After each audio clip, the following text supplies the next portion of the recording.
How to manage and free up storage on WhatsApp using iPhone 8 Plus. First, open the WhatsApp app on your iPhone 8 Plus. Now tap Settings in the bottom right corner.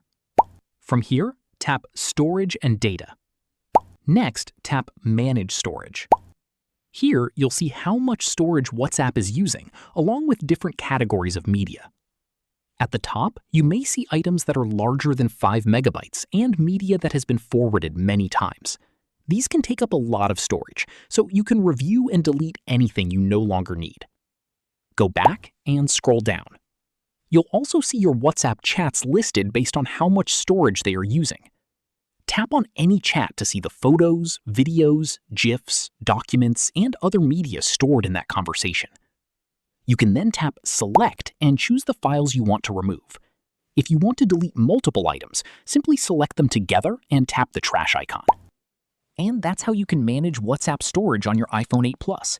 If this video helped you, make sure to like the video and don't forget to subscribe for more iPhone tips and tutorials.